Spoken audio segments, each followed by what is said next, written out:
This is 60-year-old Eileen Gowan. She is briefly seen here leaving this apartment complex with a briefcase. This is the last time she would ever be seen alive. Eileen's body would be found 13 days after the last time she was seen on CCTV. Police believe she was entangled in a deadly love triangle prior to her murder. But over the course of the next several months, this cold case would turn out to be far more complicated and even more disturbing than they could have ever imagined. On February 13th, 2023, Eileen Gowan was seen leaving her longtime job at Sugar's Diner. She had just told her daughter over a text message that she was on her way to pick up some things from her friend Mike, who she had recently moved in with, after breaking up with her ex-boyfriend, Sam Brammer, only a week earlier. Strangely, she would specify that her co-worker at Sugar's Diner would be the one to drive her there.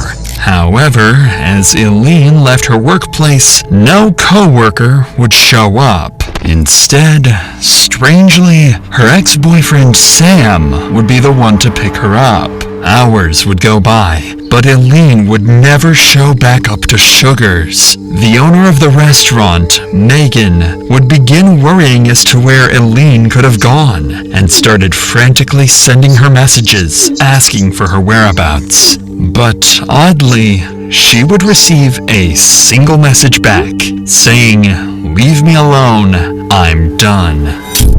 This was very strange coming from Eileen, as she almost never texted, usually resorting to phone calls, and was often extremely responsible. Something strange was going on. The day would go by, and Eileen would never be seen. The following day, Eileen's daughter would file a missing persons report for Eileen to the Council of Bluffs Police Department, and an investigation began. Detectives would begin collecting CCTV footage from everywhere in the town to try and fully document where Eileen went the day of her disappearance. But this would be quite the lengthy process. So without anything to go by, police would start asking her family and friends. Apparently, after leaving her ex-boyfriend, Sam Brammer, a week earlier, she had stayed with her new friend, Mike Brockman, a man her family claimed had likely assaulted her the night before she disappeared. This shined a suspicious light on both of the men she was involved with, so police would bring in both Sam and Mike for interrogation and see if they could find any leads. Mike was a friend of Eileen's who met her at Sugar's and became very close over time. It was still unclear to officers what happened to Eileen. At this point, for all they know, she could have just gone MIA and taken a break from her stressful life. However, if anyone would have the clues as to where she went, it would be Mike. Two initial thoughts can be made upon hearing Mike's story. On one hand, it seems like Sam was back together with Eileen, so Sam would be a much stronger person of interest, as he'd likely been the last person to see her. On the other hand, Mike may have had a deep connection with Eileen, meaning if he learned she got back with her ex-boyfriend just days after moving in with him, he could have played a sinister role in her disappearance. But detectives plan to let Mike tell his side of the story before confronting him about the suspicious relationship. Mike would go on to claim that he never had any sexual relationship with Eileen and that she stayed in a completely different room to him while living in his house. However, detectives know more about Mike than he thinks, and with some information Eileen's close friends shared with them, they don't believe he and Eileen were just friends. This information is, well, concerning, considering it would be unlike Eileen to make up blatant lies of this magnitude. However, with little to no evidence, other than a few rumors coming from her friends, police can't harp over these allegations and decide to wrap Mike's questioning up. At this point, Mike is still considered to have potential involvement in Eileen's disappearance, but with a lack of leads, they direct their attention to the only other potential suspect, Eileen's ex-boyfriend, Sam Brammer. Sam wasted no time adding more suspicion onto his name. The phone recording shows that the detective never mentioned Sam being the last to see Eileen alive. Eileen has been missing for less than 48 hours at this point, so the fact that he's already alluding to the idea that she's dead is awfully disturbing. But this would only mark the beginning of Sam's unsettling choice of words during the interview. This statement adds more weight to Eileen's allegations towards Mike. If Mike did do these things to Eileen, then moving out and staying with Sam would be completely logical. On top of his statement, what Sam is about to reveal to detectives will make the allegations much harder to dismiss and place all the suspicion back on Mike. Based on these texts, it really seems like Eileen's disappearance was just a way for her to take a break from her traumatic life. If the allegations are true and her ex-boyfriend refused to give her a place to stay, well, then running away for the time being is completely reasonable. Sam's story seems solid so far, but there's one tiny detail that just doesn't quite add up. And this detective has just picked up on it.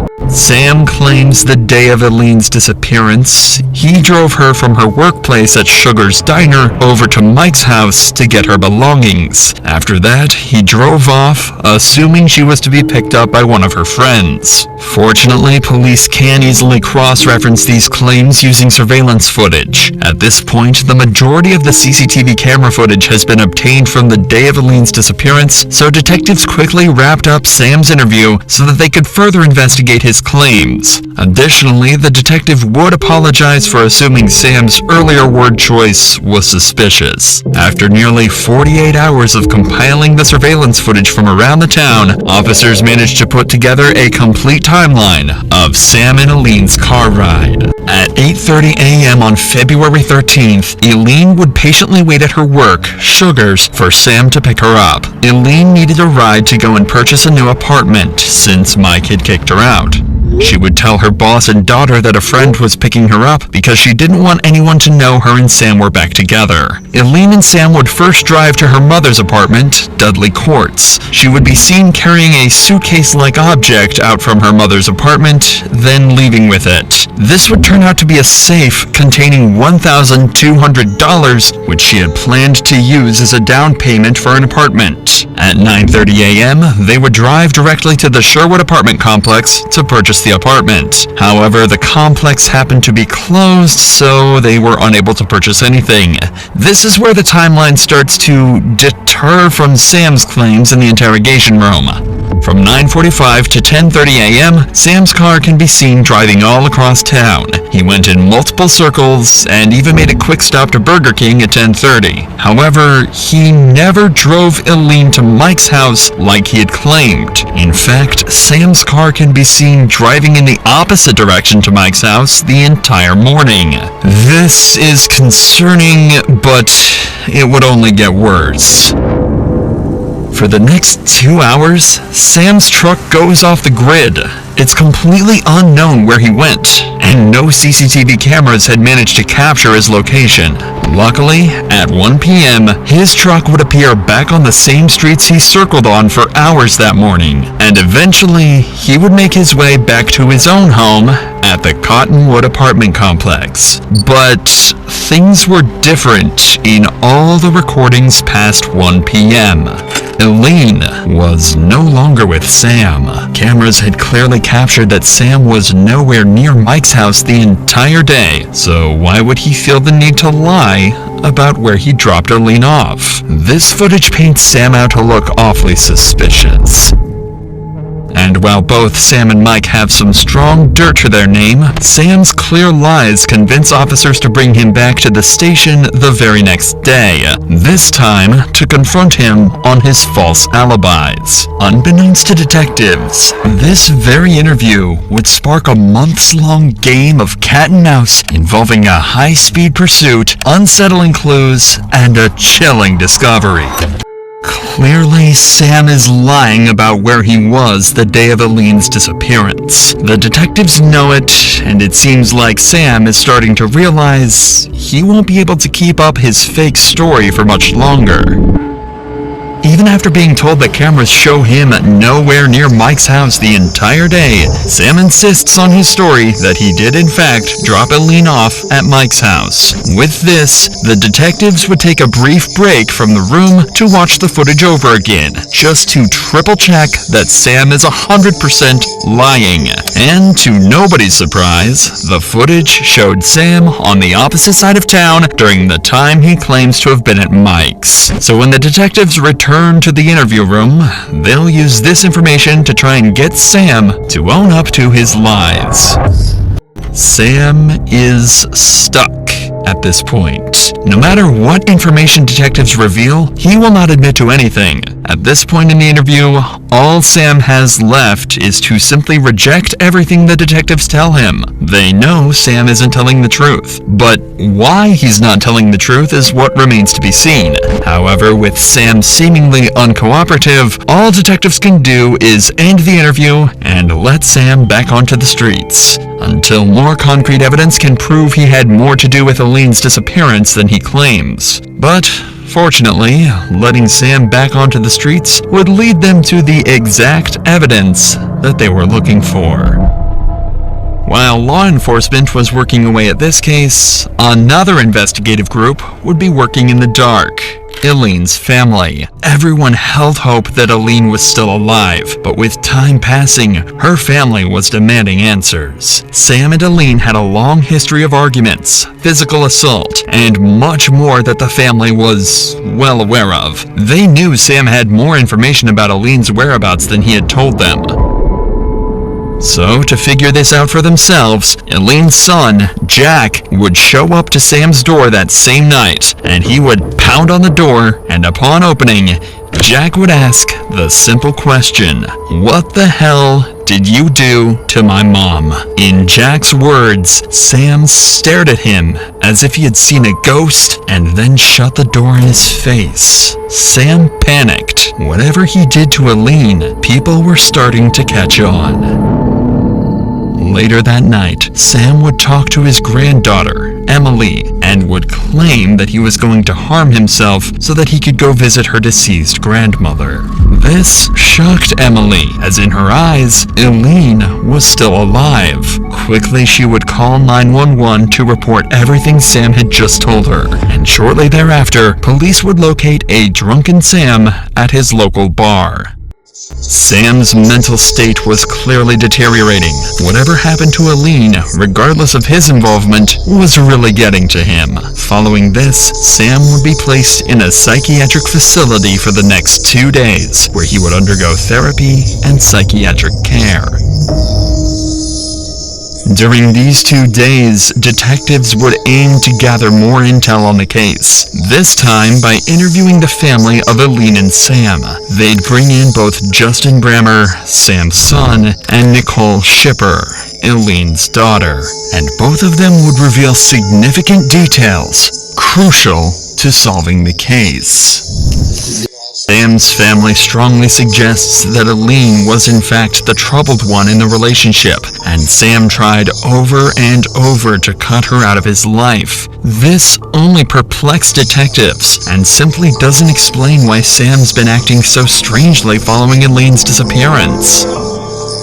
2 days after these interviews, Sam would be released from the psychiatric facility.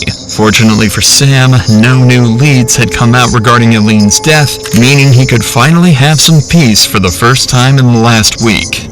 Because on February 21st, the same day Sam was released, he would go to Walmart to restock on alcohol. However, right as Sam was about to get in his truck and leave, an off-duty officer spotted him and decided to ask some questions related to Eileen.